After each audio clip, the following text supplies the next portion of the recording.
to the ashes of the Imperium.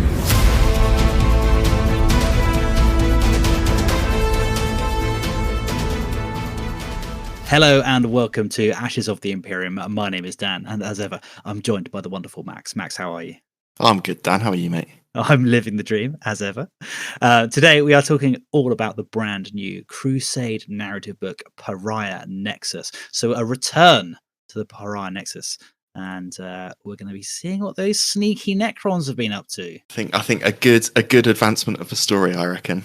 Yeah. So longer time listeners of the show will remember back in a previous edition, or edition or two, was it 9th or 8th? I can't even remember. Ninth edition, I think. It was definitely 9th. Yeah, it's all a blur.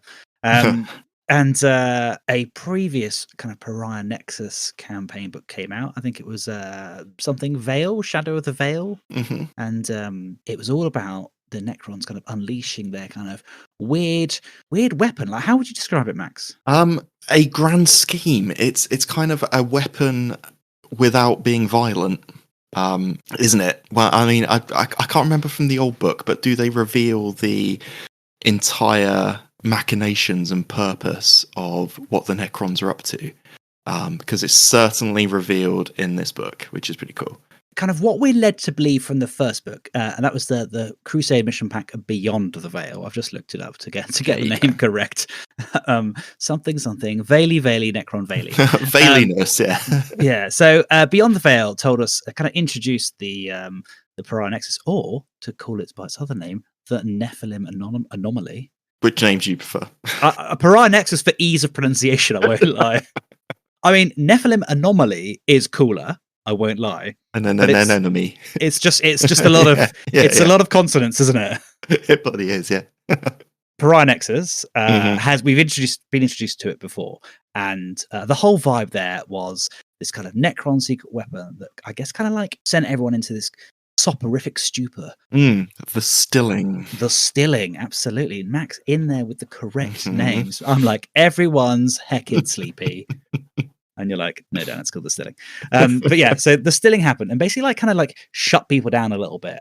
Didn't kill them, but just kind of turned them into kind of like zombies. Yeah, a bit comatose. Yeah, comatose. And not zombies in a kind of our brains kind of way. No, not Nurgly. Yeah. Yeah, exactly. The plagues of 8th edition, when Mortarion was unleashing his plagues. But yeah, so this kind of shut people down into a kind of a stupor. And when Steve and I were talking about it, we were talking about how, the warp is a manifestation of kind of human emotion and psychic energy. And so if humans are kind of shut down and not having all these emotions, then the warp kind of doesn't exist, right? Loses its batteries, You have no power here, that kind of thing. Exactly, yeah. I suppose it reminds me slightly of, what was that brilliant film with Christian Bale and Sean Bean with the kind of ninja guns? You know exactly what. Equilibrium? Yes, I was going to say not Equalizer, Equilibrium. Equilibrium, where they're these sort of gun-toting priest agents. Yes, absolutely. I love it. What a cracking film. And it's got an excellent Bernese mountain dog in it. But that's by the by. Yeah, so in that, it's kind of like a 1984-esque thing where everyone takes a pill to remove emotions, right? Very kind of Black Mirror-esque. But I think the Necrons have kind of got a similar idea. So the Necrons have watched Equilibrium and are like... They're big fans of Sean Bean, yeah. They're big fans of Sean Bean. I mean, who isn't? He dies in that film, which is, very unlike him. It never happens.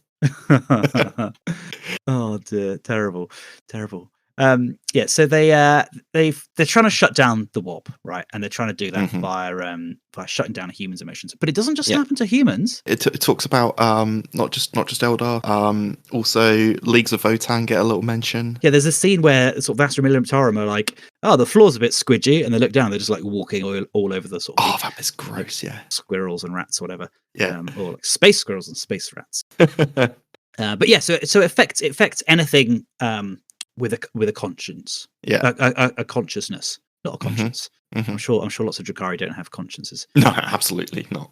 But yeah, so Max, tell us more about kind of the stilling and the grand schemes. Yeah, do you want me to kind of run through the main beats of the story? I guess I could. Yeah, let's do it. Take us through the whole thing. So, yeah, Max, just read us the book.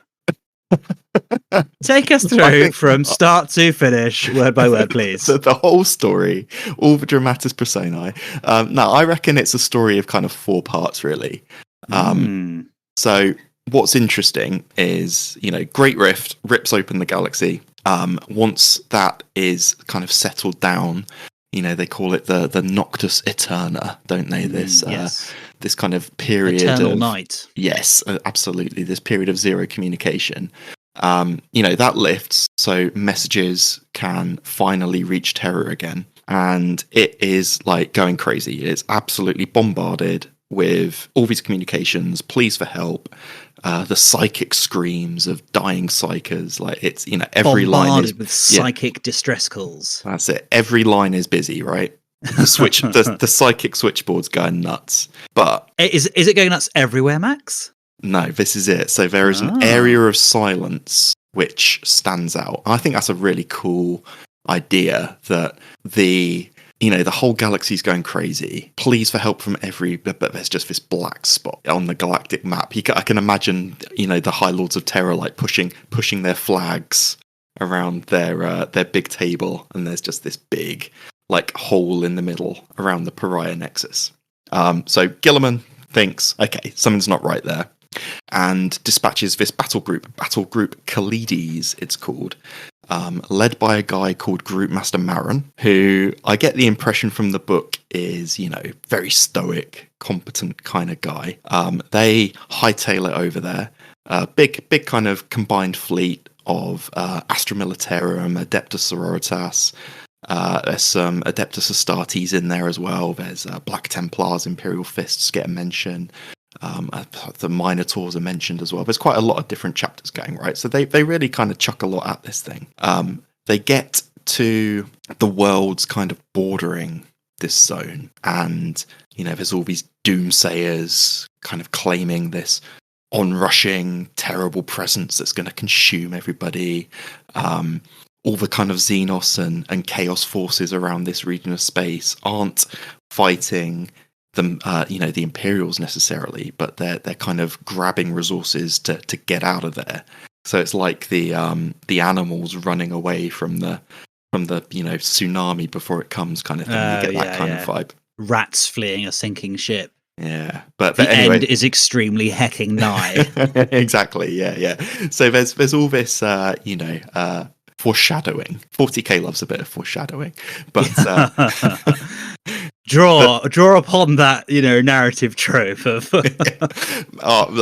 this book's got a lot of narrative tropes in it, but we love it, right? Anyway. So the navigators, they cross the boundary of the Pariah Nexus, and they report this kind of simmering, shimmering psychic veil at the border of the system. And immediately everybody who is a psychic is they don't feel well, put it that way. They're all badly affected by crossing this boundary. Because as we understand it, they're cut off from the warp, right? So their psychic source of power is gone. All the soldiers start deserting. Everyone's getting very unhappy. Warp engine starts stuttering, and the whole fleet gets dispersed, spread out. What was a big coordinated push is now lots of little kind of splinter fleets kind of dotted around the system, and they're all starting to like translate at different times, and it's kind of very stop-start, right? The planets they come across initially, a ghost-like, anyone they do encounter is like an unresponsive doll. And there's this lethargy, the stilling that's affected them. And the only people who seem unaffected or less affected by the stilling are the Sisters of Battle, who are in the fleet as well. So it would appear that your faith in the Emperor is the best defense against this kind of physical, emotional malaise that is affecting everybody. Good word, malaise. Yeah, I'm trying hard. Yeah. And this is something that we discussed when we were going through the Beyond the Veil campaign book from the previous edition, was that, absolutely. It's almost like if you replace emotion with kind of blind faith, then you are less affected. So things like Space Marine Chaplains or Sisters of Battle.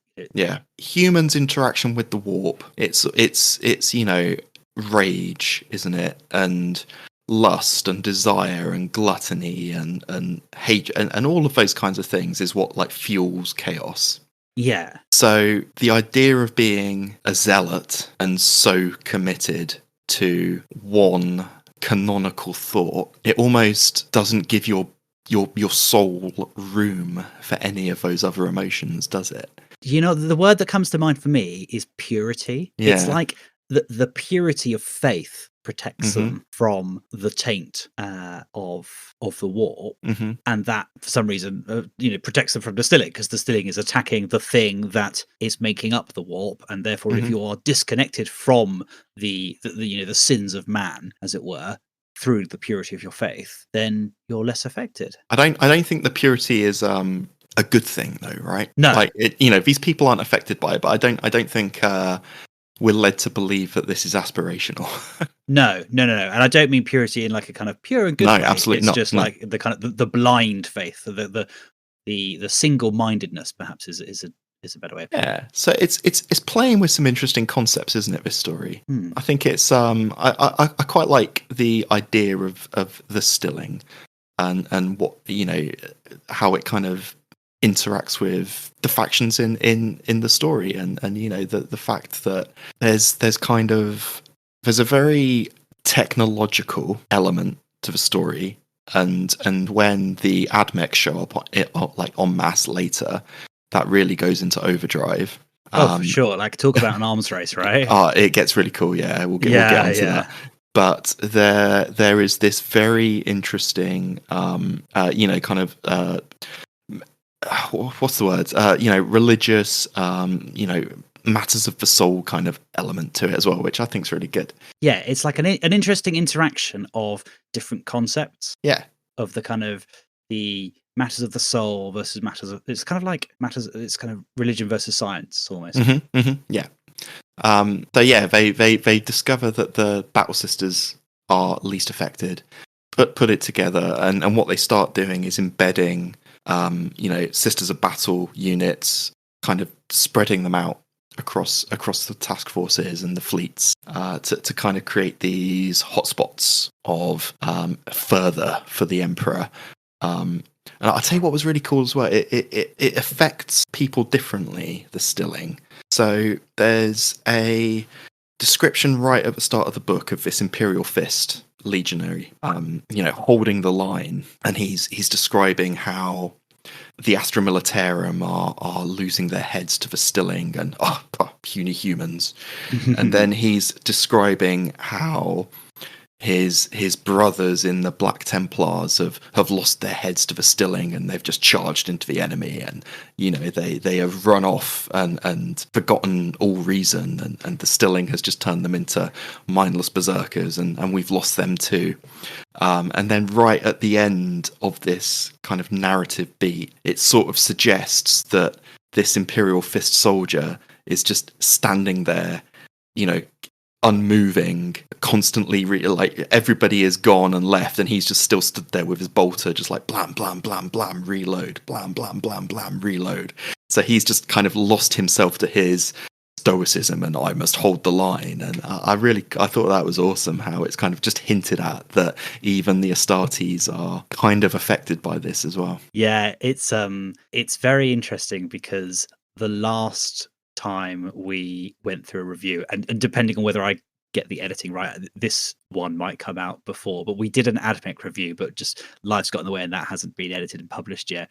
But in the same position within the book, the double page spread of narrative, as you open it just after the contents, there is a similar little twist. There is a story with like a kind of very, very Warhammer 40,000-esque kind of like weird bit of weirdness, bit of narrative twist. Yeah.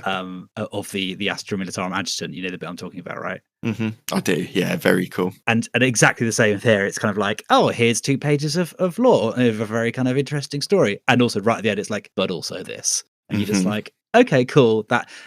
And I think I would refer to it as a scene setter.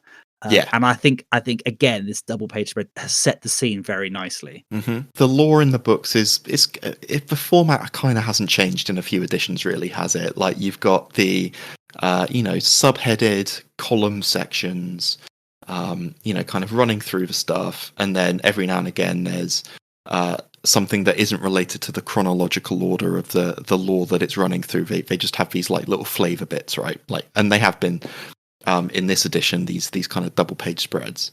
And I mean, I've read the lore in the books for since I got back in 8th edition, and I don't know. I would say that the double page spreads that I've been reading for 10th in the 10th edition books are more memorable than previous books that I've looked at in 9th and 8th. I don't know if they've got different writers or if they've just made a bit more of a conscious effort to mix them up a little bit and try and do something a bit more interesting with them. But it's not just like bolter porn. It's they're asking some there's some good twists in there, aren't there? I like that, and I know we were slightly facetiously saying like, oh, look at the narrative tropes, but I think they are trying to write stories that are engaging. One of my least favorite narrative books of the previous edition was the Arcs of Omen Angron, because it was so it was kind of almost like unrelatable. It was all about this immortal demon that was just flying his way through space, blasting into ships and getting blasted apart and then reforming and stuff like that. It was kind of like, where's the human story? And I think for me personally, what makes 40k narrative so interesting, even when you're talking about transhuman space marines, it is the human elements of their story, whether that's like the Horus Heresy. I mean, that's what engages us as humans, right? That's what engages us across narratives in general, whether you're reading Wheel of Time, Lord of the Rings, Stormlight Archives, whatever it might be, or Sarah J. Maas Fairy Smut, whatever it is. It's like the human story, the emotions that the characters go through, and the development of the characters is what's interesting. And for me, Angron, like, what's the character development there? He's a very angry demon that's immortal. Yeah. It's why Eisenhorn and Gaunt's Ghosts are so good, right? Because absolutely, they're very human stories. And you could, I mean, I wouldn't want to put myself in those positions, but you could put yourself in those positions and like, okay, cool. I could be a guy with a gun in that situation, and like, oh no, I don't want to be there in it, and that really relates to the book in that way. But yeah, going back to the narrative they're laying out, as the battle group Kalides is moving through the system, they discover these blackstone pylons, right? Impossibly enormous structures. They talk about some of the pylons being so tall that they scrape the troposphere, which is the first layer of the atmosphere. So, higher than Everest, these things, like enormous, like out of the atmosphere. All right, Max, not all of us got a geography PhD, mate. Troposphere. So they're big. And on one particular planet, this jungle planet called Mesmok, they make a concerted effort to take out one of these things. The Necrons fight them back, repulse them, but as soon as they started attacking one of these pylons, Necron forces from other worlds warped to defend this particular pylon that was under threat on Mesmok. So they're like, okay, yeah, these are clearly very, very important. So Ultramarines try and take one out, but ultimately it was a failure. But embedded within the fleet was Lord Inquisitor Draxus, and she and her kind of elite task force are responsible for kind of mapping out lots of these sites of the particular pylons. And is this shaved head dragon pet guy? Shaved head, shuriken pistol, dragon pet Inquisitor, yeah, or from the Ordo Xenos. She's a radical. Yeah, not just like go surfing in California. Nah, not rad. Yeah, I think they are, radical Inquisitors, very interesting. Ordo Xenos Inquisitors, very, very interesting. So the combination of those two concepts, I think it's cool. Like, she's got a pet dragon, she's got a shuriken cannon, catapult rather, shuriken cannon. That's a big gun. She's got a shuriken catapult. Like, I just think it's really cool about how.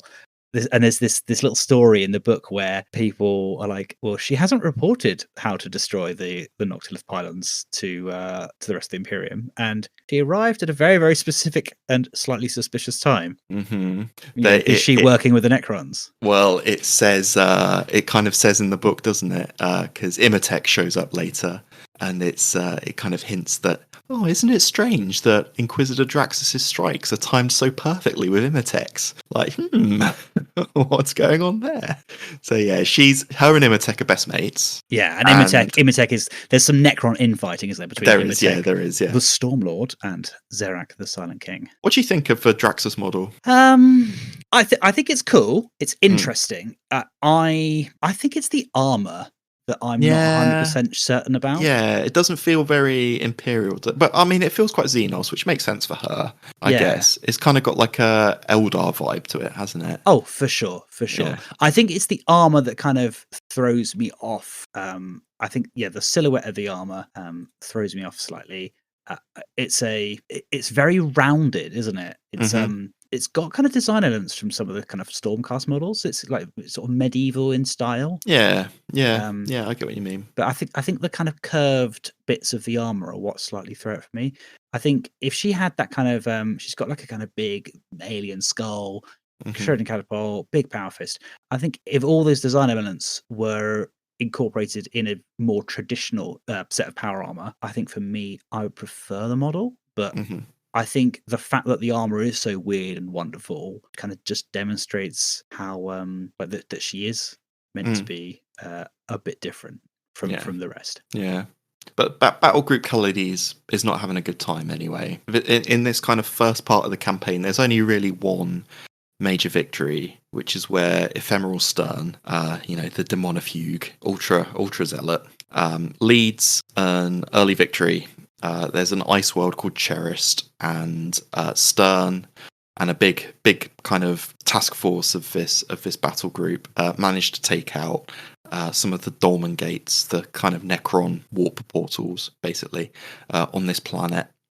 And that battle is what kind of cements the conclusion that faith is the best defense against these entropic effects of the stilling. They talk about the soldiers of the battle group clinging to their creeds like shipwrecked mariners to spars of wood in a storm, which I think is quite a nice description. Oh, that's very nice. Yeah. So, you can imagine these pockets of supreme faith in this battle, and everybody's just kind of like crowding around the sisters to not lose their heads to the stilling. And that's kind of the only real victory for the first battle group to come.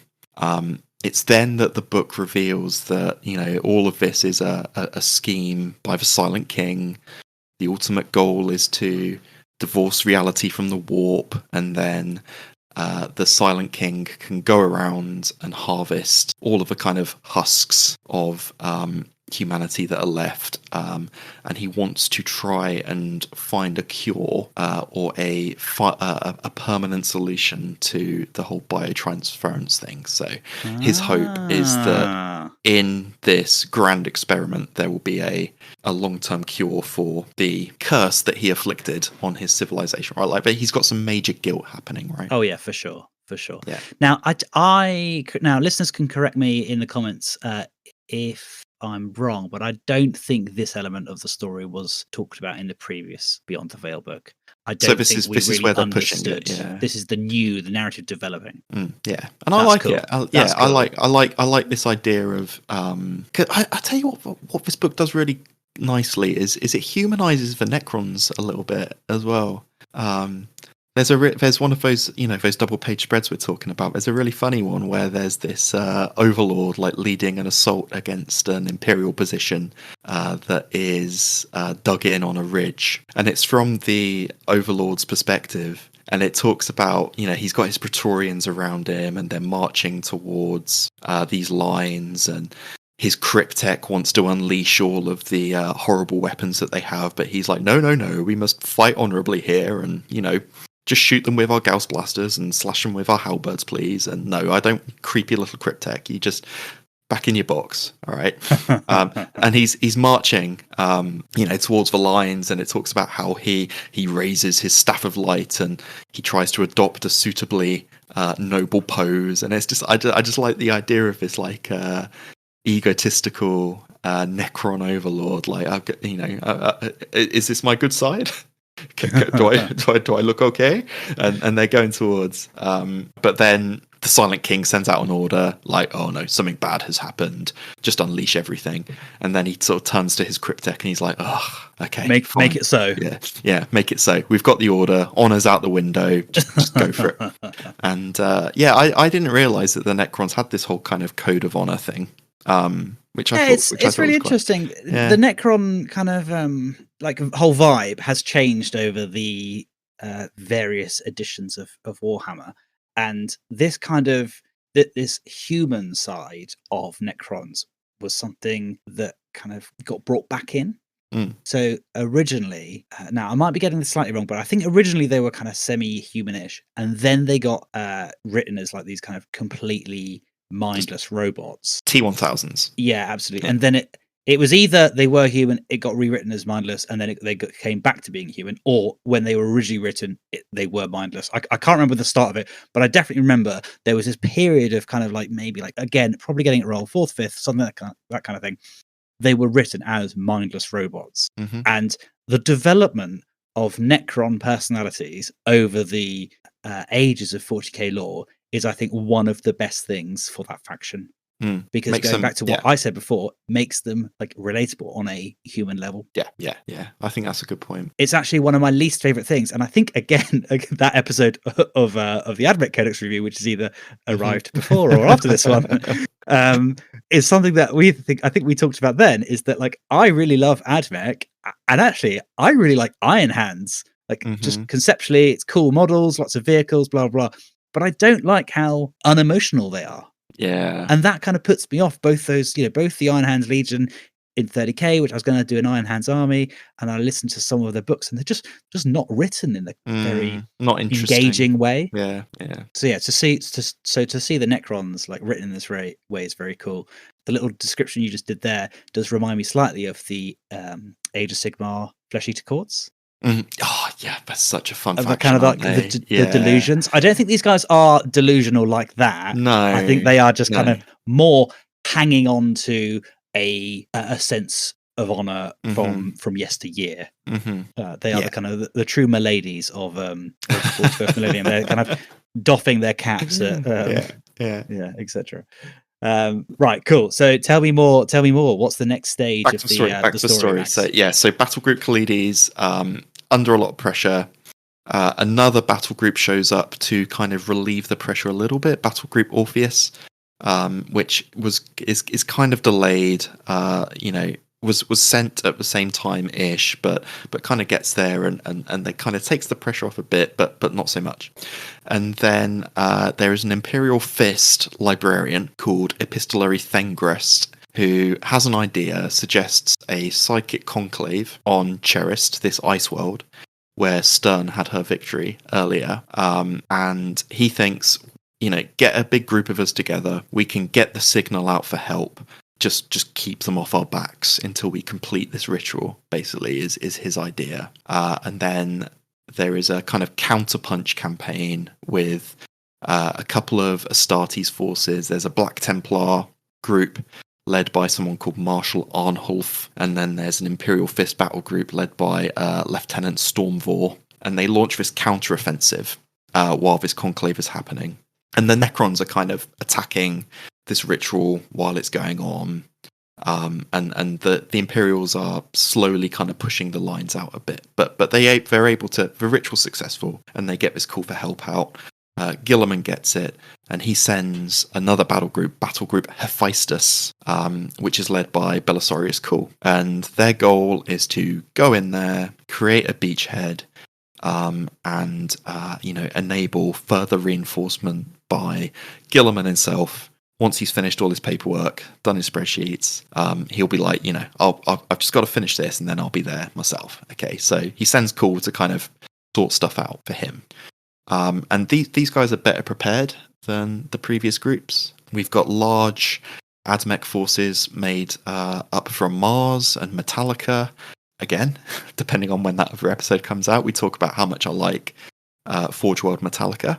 So it's cool to see them get a mention here as well. And they've got they've brought all the toys with them, right? They've got all of this archaeotech to get through the stilling and to deal with the effects of the scattering and to kind of get a handle on the situation once they get there. And what Cool does is he splits the fleets into Aegis fleets, who are tasked with going out there, capturing territory, reinforcing, and just being like a military wing. And then there are accretion fleets, who are the kind of science element of this expedition, because Call announces something called the Noctilith Decree, which is basically get all of the Noctilith you can. We're going to build these things called liminal abrasers. There's so much pseudoscience in this. I love it. We will build the science MacGuffin. Here's this. So the role of the liminal abrasers is to apply positive empiric charge to make the quantum folded architecture of energy in the liminal zone between real space and the warp. So how's that? That's cool. That's Cool's plan, right? yeah. I think that checks out. The maths checks out.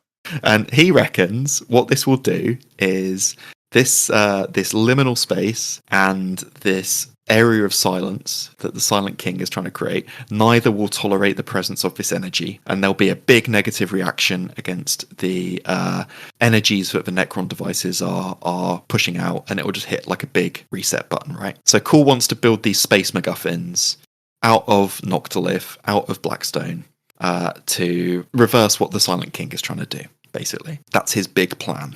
And how well does that work out? Well, not great. As nobody could have possibly predicted, it didn't work out to plan. All of these techno magi that come along with him, they've all got their own agendas. They've all got their own egos. They've got their toys that they want to try out. Oh, they certainly do, don't they? That's actually one of my favorite bits of the book.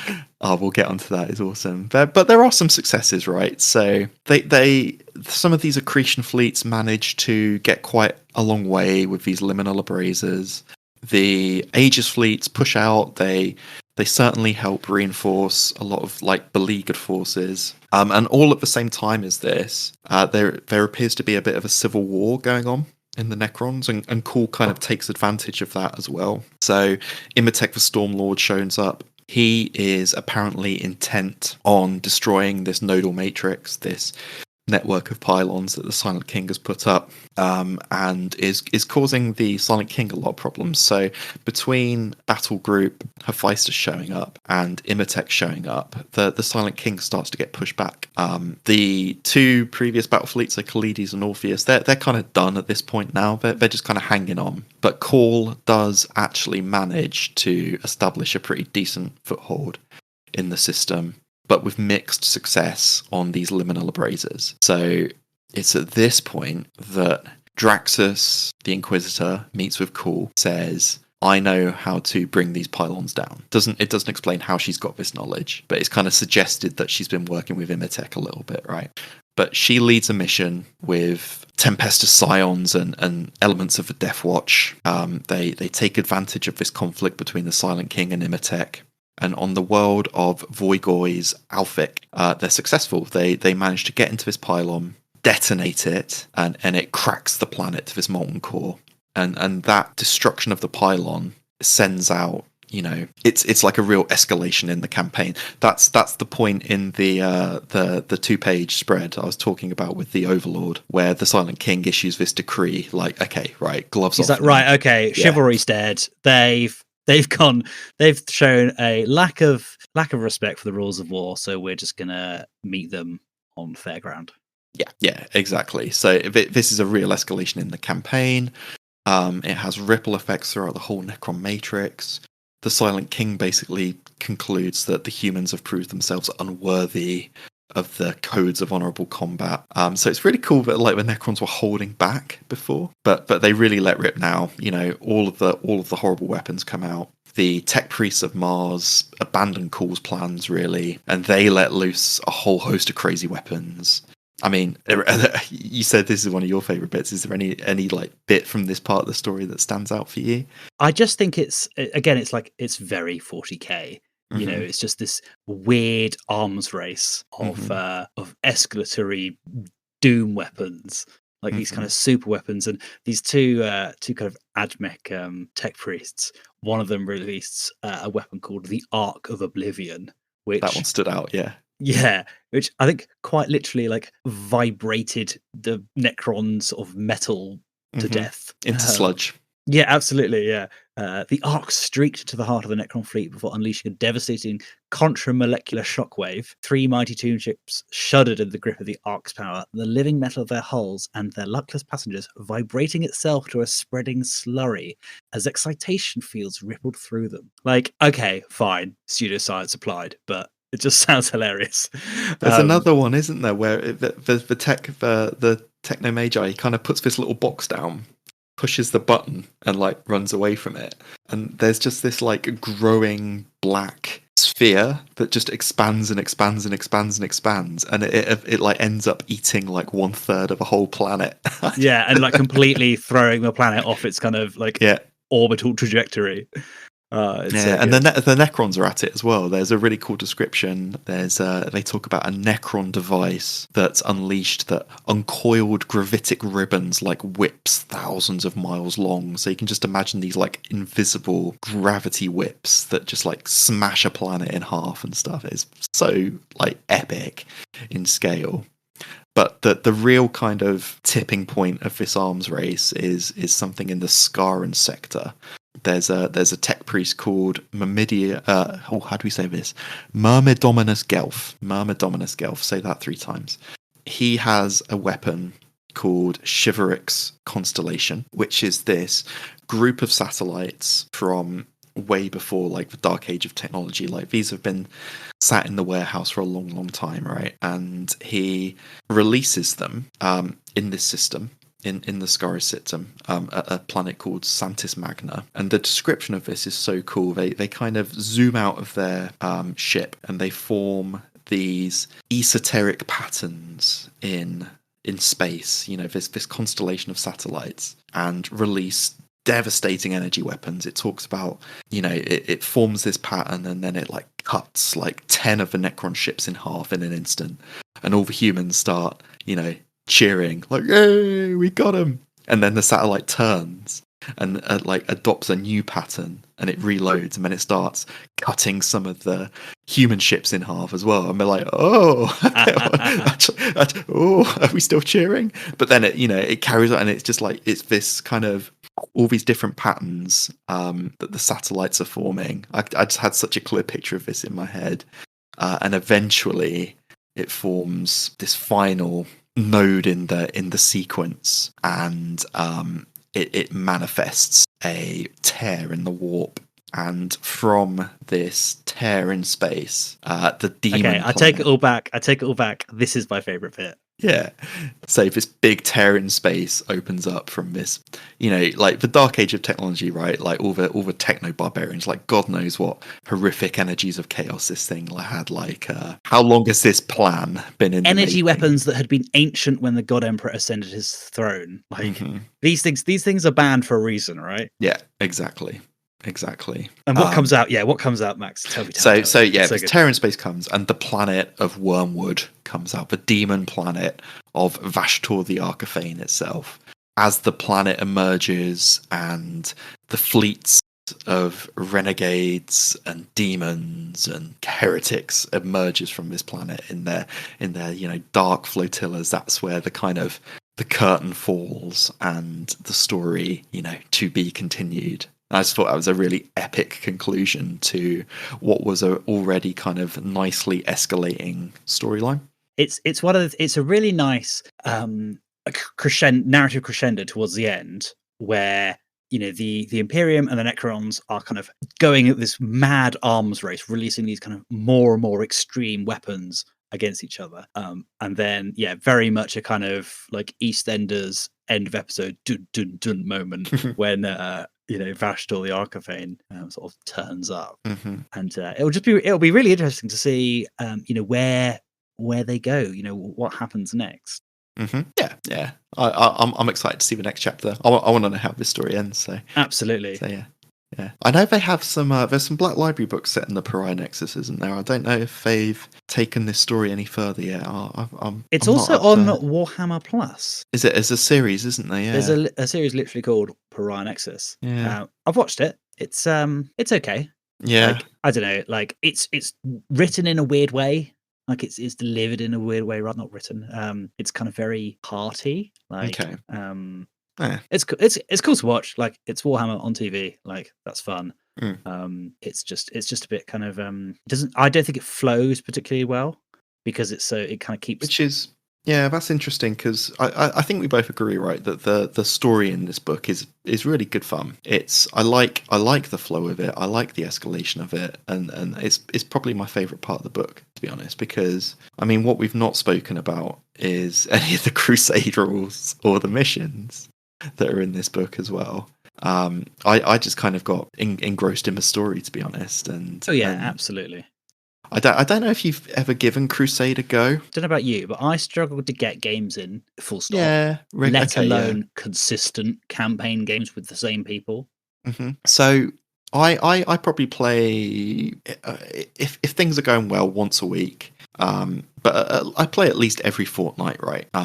And I find that when I've got my game night, I just want to like throw down 2K lists. But this is just the type of gaming I enjoy, right? Throw down 2K lists, like, you know, nice kind of competitive lists, and just have a kind of go at each other, and that's how me and my friends like to play. When we've tried Crusade, I just get a bit like, I don't know, like I like role playing games. I play Dungeons and Dragons, you know, like absolute nerd. once a fortnight and stuff. Like I'm not averse to driving a narrative and character admin and all of that kind of stuff. But I just find the Crusade system too much, and I don't feel like it drives story effectively enough either. Like if I'm playing, and we'll talk about this in a minute, like, if I was to play some narrative missions inspired by this, I wouldn't use the Crusade system, put it that way. I'd come up with some thematic lists and just come up with a little fun scenario of myself,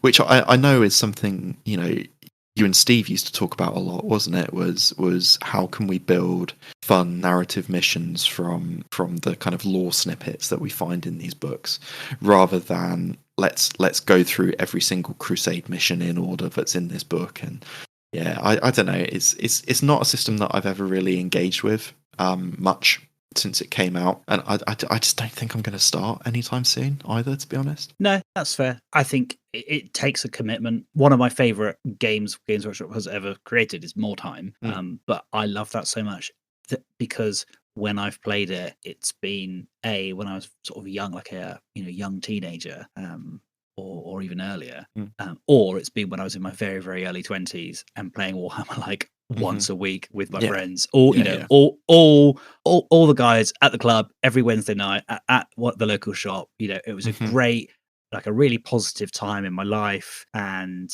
we were young, enthusiastic, playing Warhammer all the time. I don't know, like, bring me back to those times. But like, and we started a More Time campaign, so I've got really fond memories of More Time from childhood, but I've also got really fond memories of kind of revisiting it. And back then it was an old game, but revisiting it as a young adult. And so More Time has got a whole bunch of bookkeeping and RPG elements, but it's very, very, I think, straightforward. There's a lot of admin to do, but it's very straightforward. Kind of skirmish scale as well, isn't it? More Time. Yeah, absolutely. Yeah. And I guess do you think you can get more invested in your characters if because like what I've struggled with Crusade is like, right, okay, well, let's give all the squads a name, you know, blah blah blah. But at the end of the day, they're still just like Space Marine Bob.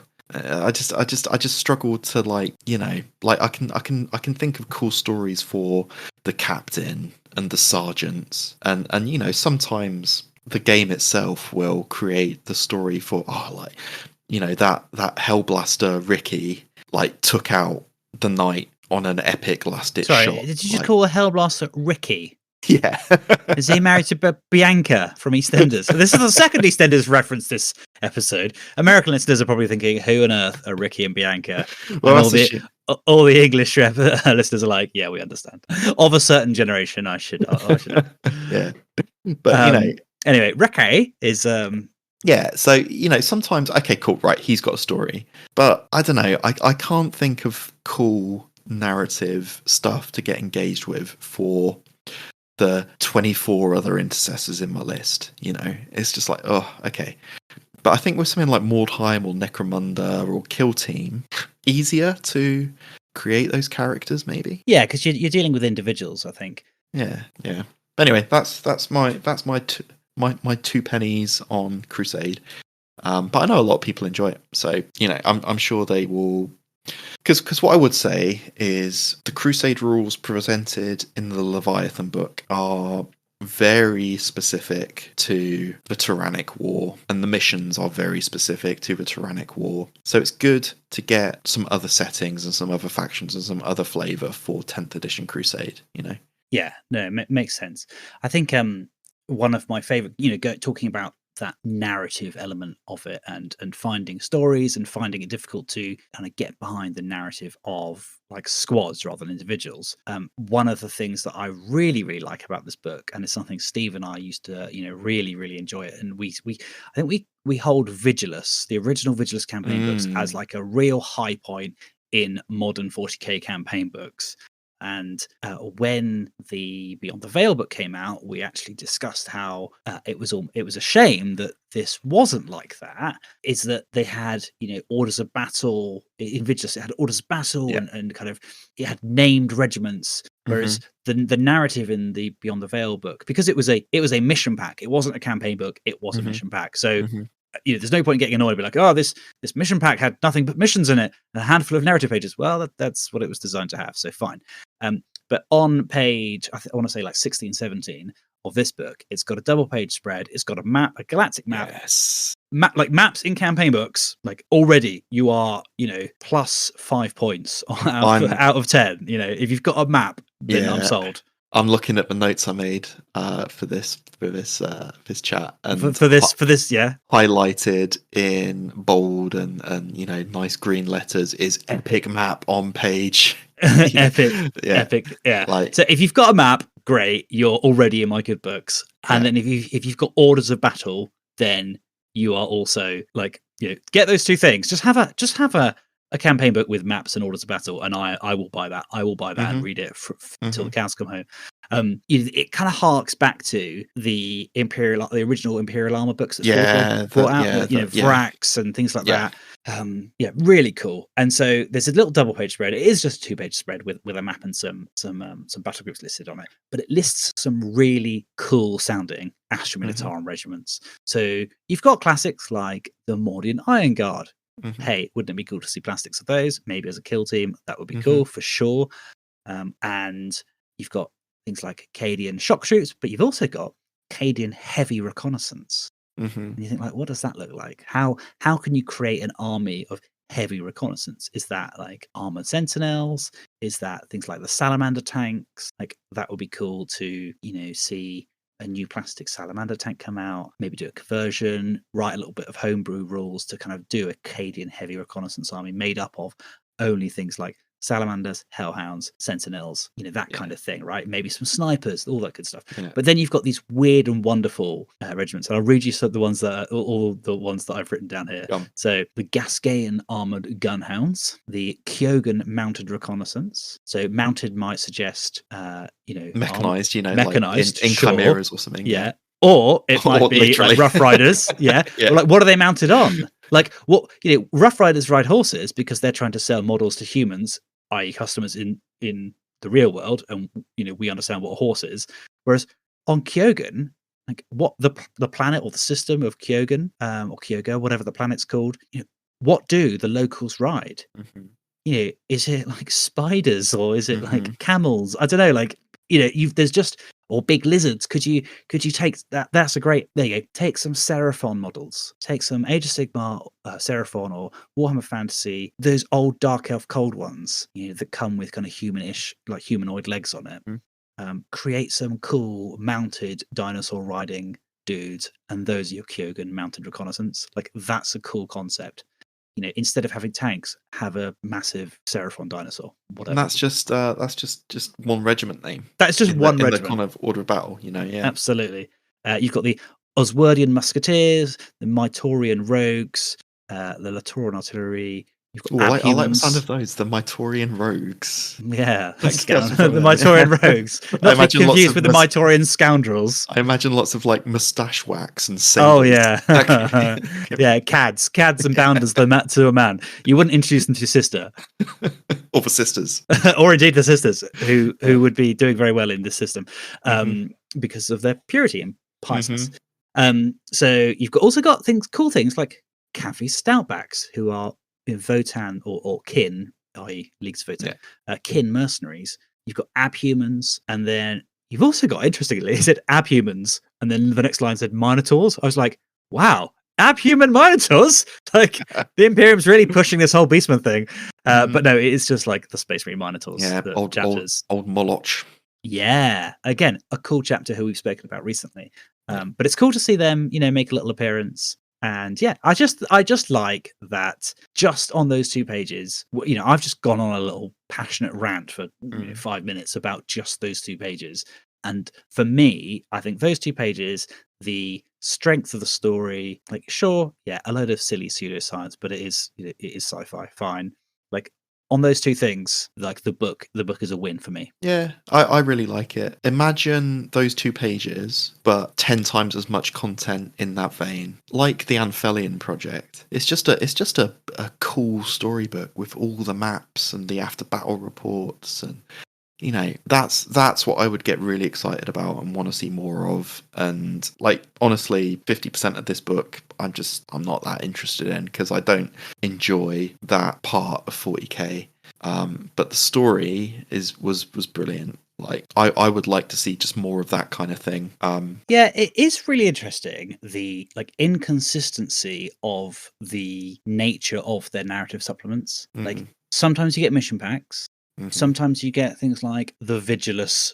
And Vigilus was that, wasn't it? It Vigilus was loads phenomenal. and loads of story, and this battle happened, and that battle happened, and here's who was involved, and here's a map of the system, here's the cities. Like, so much to build off there.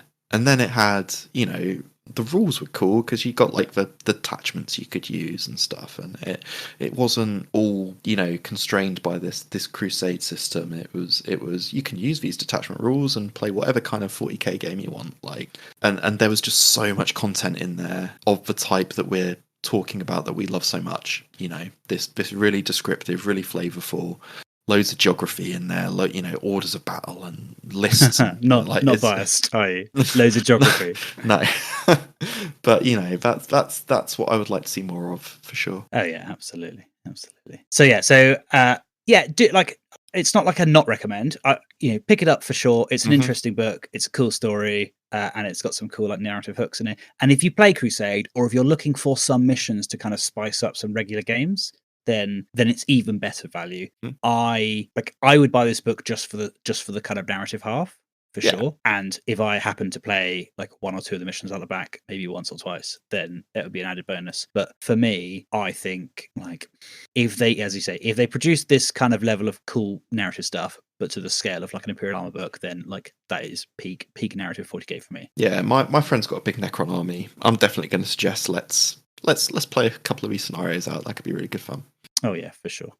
Talking of Necrons, as ever, we are doing a giveaway with this episode. So comment on the bottom of the YouTube channel. So we're giving away 2 models. We're giving away an Imatech the Stormlord and an Orokan the Diviner. So if you collect Necrons, or you just fancy yourself a Necron model to paint up as a little project, then we'll give away 2 of those. One will be given away to someone who comments on the YouTube video for this episode, and one will be given away via Instagram. There'll be a promotional post. Follow the page, like the post, and tag a friend in either the episode promotional post, or a week or so later we'll do just a specific giveaway post. One of those 2, either one, we'll just put them all in a pot, and we'll do 2 draws for Imatech and Orokan. Thank you for Games Workshop for sending to us. We weren't able to get them painted up in time for the pre-order, so we kind of wanted to share them with the community and to our listener base, and hope that someone can put them to good use. Apart from that, let us know what you think. Let us know what you think of this book. Let us know what you think of the episode. Whether you think like that Vigilus was the highlight of recent modern narrative 40k, or whether you've got a different opinion. Do let us know. We'd always be keen on hearing what you think. All that remains is to wish you very happy hobbying. Keep calm and crusade on.